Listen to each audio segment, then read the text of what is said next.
Friends, இன்றைக்கி என்ன செய்ய போகிறேன்னா பருப்பு உருண்டை குழம்பு செய்ய போகிறேன். அதுக்கு நைட்டே கடலைப்பருப்பு ஊற வச்சுட்டேன். ஏன்னா நான் காலையிலேயே செய்கிறதுனால நைட்டே ஊற வச்சுட்டேன். பாருங்கள், கடலைப்பருப்பு, ஒரு 6 காஞ்ச மிளகா, சோம்பு இதுதான் போட்டு ஊற வச்சுட்டேன்.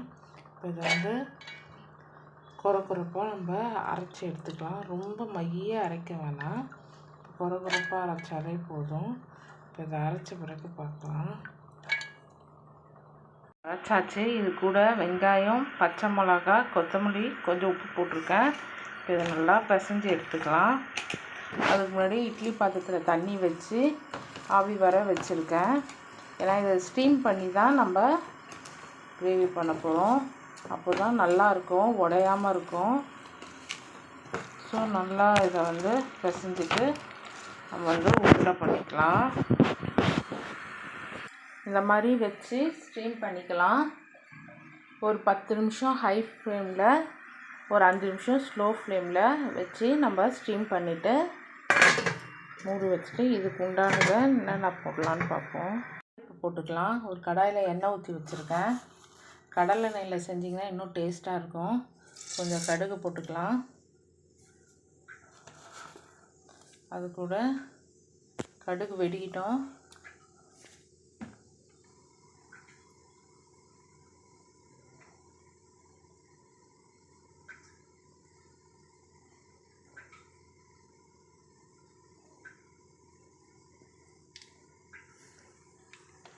கடுகு வெடிக்கிற ஸ்டேஜில் கொஞ்சமாக வெந்தயம் போட்டுக்கலாம்.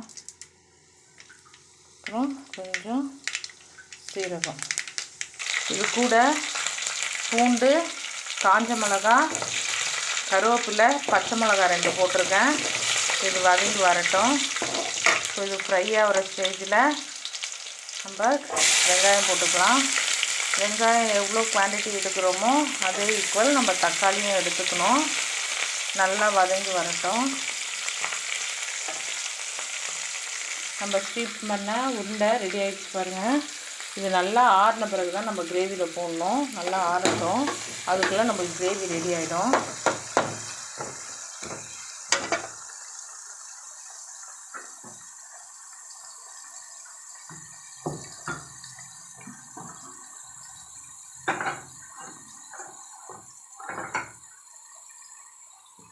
வெங்காயம் நல்லா வதங்கட்டும்.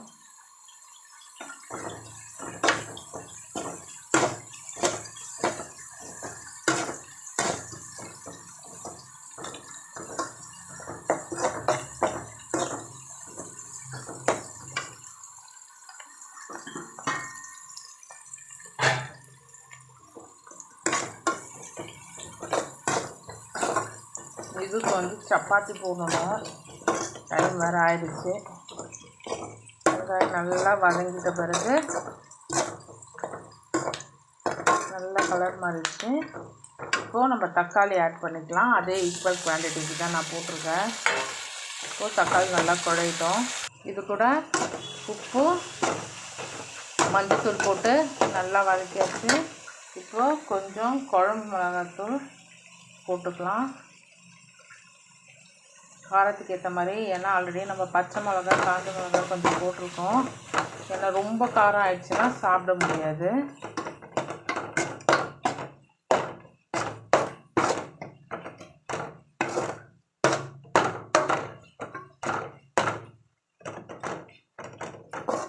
காரம் டேஸ்ட் பண்ணி பார்த்துட்டு நம்ம போட்டுக்கலாம்.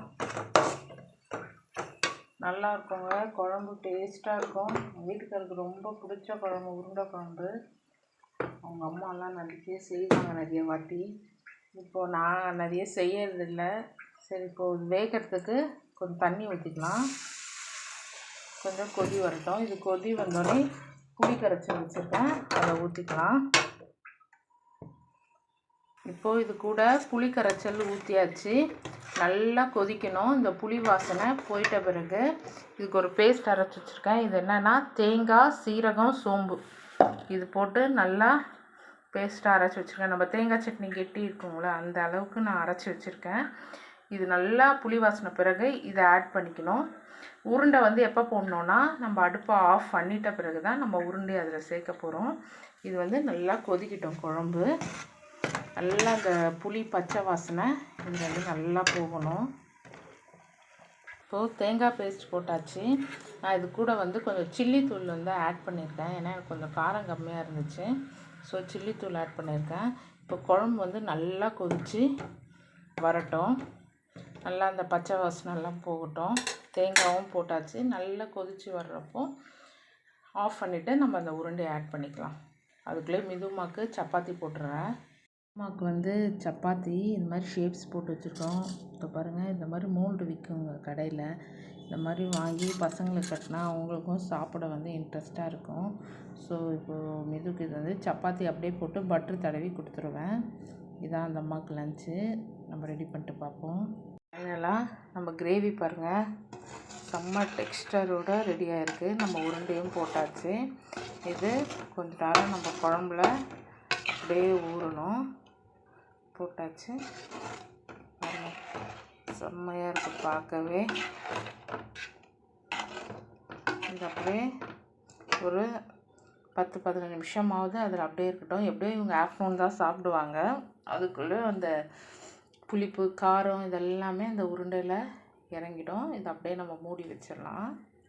இன்னையோட லஞ்ச் பாக்ஸ் பாருங்கள், ஒயிட் ரைஸு, நம்ம உருண்டை குழம்பு டெக்ஸ்டரே பாருங்கள் எவ்வளோ நல்லாயிருக்கு. டேஸ்ட்டும் அருமையாக வந்திருக்குங்க. செம்ம டேஸ்ட்டாக வந்திருக்கு. நீங்களும் கண்டிப்பாக வீட்டில் ட்ரை பண்ணுங்கள். மிதுமாக்கு வந்து சப்பாத்தி பட்டர் போட்டு வச்சுருக்கேன். நீங்களும் வீட்டில் ட்ரை பண்ணிட்டு எனக்கு கமெண்ட் பண்ணுங்கள். இன்னையோட லஞ்ச் பாக்ஸ் இவ்வளோ தான்.